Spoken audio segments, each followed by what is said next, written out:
Bonjour à tous, c'est Thibaut, j'espère que vous allez bien. Aujourd'hui on se retrouve pour une toute nouvelle vidéo. Aujourd'hui on se retrouve pour une présentation d'animé. Et oui, cette semaine ce sera full présentation d'animé parce que les projets qui sont en cours ont un peu de retard. Mais vous inquiétez pas, ça arrive très vite. Aujourd'hui on se retrouve pour 6 animés où le héros est un lycéen surpuissant. En tout cas j'espère que ça vous plaira. On est parti, générique.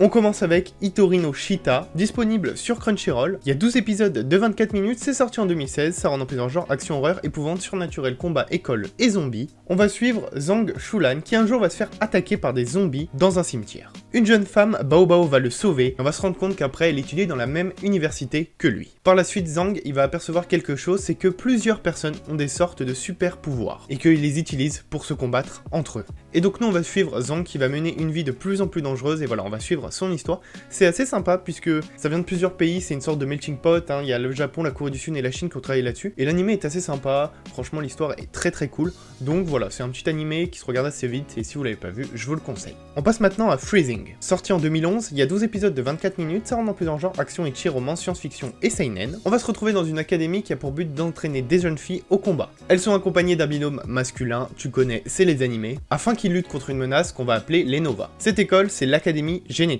On va suivre Kazuya, qui est un jeune garçon voilà, qui va partir dans cette académie pour y étudier et du coup devenir ce qu'on appelle un freezing, donc le binôme de la jeune fille. Il va rencontrer une fille, Stalizer, et il se trouve que c'est la fille la plus forte de tout le campus. Et il va s'intéresser à cette fille parce qu'il va croire reconnaître sa sœur morte au combat, et du coup voilà, il va vouloir s'y approcher. Donc on va suivre cette histoire qui est franchement très sympa, et c'est un animé qui date de 2011, mais il reste très cool à regarder, et franchement ça a plutôt bien vieilli, même si c'est pas hyper vieux, donc c'est pour ça que j'ai décidé de le mettre dans cette liste. On passe maintenant à Ichiban Yushiro no Daimao, sorti en 2010, il y a 12 épisodes de 24 minutes, ça rentre plus dans le genre action, comédie, ecchi, fantasy et romance. Nous on va suivre Akuto, qui est un jeune homme et qui va rentrer au collège, un collège magique, et il va se voir prédire son futur, et on va lui dire qu'il va être la réincarnation du seigneur démon. Là sa vie, elle va changer du tout au tout, il va être entraîné dans des situations assez dangereuses, et il va y avoir une organisation gouvernementale secrète qui va le penser dangereux.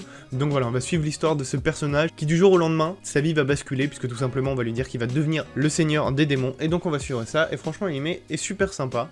Moi je l'ai bien aimé, je l'ai vu il y a pas mal de temps quand même, mais je me suis dit que ça pouvait être sympa de le présenter puisque finalement c'était à l'époque où il n'y avait pas énormément d'animés sur tout ce qui est Roi Démon etc. Et celui-là est vraiment très bien fait, donc si vous l'avez pas vu, je vous le conseille. On passe maintenant à Mahou Sensu, sorti en 2014, il y a 2 épisodes de 24 minutes, ça rentre plus dans le genre action, aventure, fantastique, romance et magie. On va suivre Takeshi Nanase qui est un lycéen qui vit une vie assez normale, bon il a un passé un peu bizarre, mais à part ça, sa vie est tout à fait normale. Un jour, il va être à son lycée et il va voir une fille complètement inconsciente au milieu de son campus. Cette fille s'appelle Mio Aiba et elle est vêtue d'un uniforme qu'il ne connaît pas. Quand elle va se réveiller, elle va lui expliquer qu'elle est magicienne et elle va s'excuser, il va pas trop comprendre pourquoi, et elle va aussi le transformer en magicien. C'est alors que notre personnage principal va découvrir qu'il y a deux mondes, celui des hommes et celui des magiciens, et c'est là que sa vie va complètement changer. Et on va suivre cette histoire qui est franchement très cool.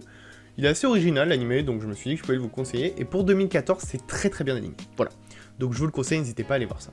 On passe maintenant à Kiku Shoujo wa Kizutsu Kanai, j'espère que je l'ai bien dit. Sorti en 2013, il y a 12 épisodes de 23 minutes, sort dans plusieurs genres action, comédie, drame, ecchi, fantasy, mystère, romance, cool life, science-fiction et tournoi. Nous sommes dans un monde dans lequel, grâce aux avancées technologiques, on peut insuffler de la vie à des objets, ce qui permet ensuite de contrôler des sortes d'automates. On va suivre Akabane Raishin, qui étudie à l'Académie Royale des Arts Mécaniques de Walpurgis, j'espère que je l'ai bien prononcé. Il est accompagné de sa marionnette qu'il appelle Yaya, et en gros, il se combat avec elle et cherche à devenir le meilleur marionnettiste du monde. Cette école, elle est particulière parce qu'elle organise un tournoi qui réunit les 100 meilleurs étudiants. Raishin veut y participer, mais malheureusement ses notes sont pas super, malgré qu'il soit super fort en combat avec sa marionnette. On va donc suivre l'histoire de ce personnage qui va essayer de se faire une place en tant que meilleur marionnettiste, et il va y avoir pas mal de péripéties avec ses camarades, et l'anime est franchement très cool, ça c'est à voir, donc si vous l'avez pas vu, je vous le conseille. On finit avec Serei Tsukai no Blade Dance. C'est sorti en 2014, il y a 12 épisodes de 23 minutes, ça rentre dans le genre action, comédie, drame, ecchi, fantasy et romance. Nous sommes dans un monde où il y a des élémentaristes, mais malheureusement, dans ce monde, seule une fille pure peut passer un contrat avec un esprit. Il y a une académie, l'Académie des Esprits Aerecha, qui rassemble les filles les plus nobles, qui semblent les plus pures,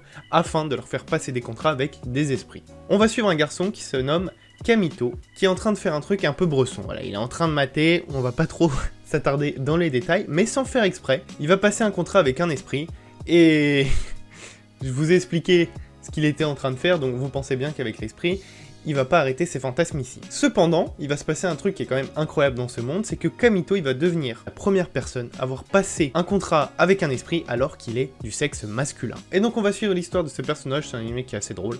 Franchement, c'est assez drôle. Il y a un peu de romance et tout, donc c'est très sympa. Si vous l'avez pas vu, celui-là, je vous le conseille. Tu passes un bon moment. Franchement, tu passes un bon moment. Voilà, c'est déjà la fin de cette vidéo. J'espère que ces 6 petits animés vous auront plu. Comme je vous l'ai dit, voilà, j'ai plein de projets en cours, mais je suis un peu en retard. Donc pour l'instant, je vais vous sortir des présentations d'animés en plus. C'est ce qui vous plaît le plus.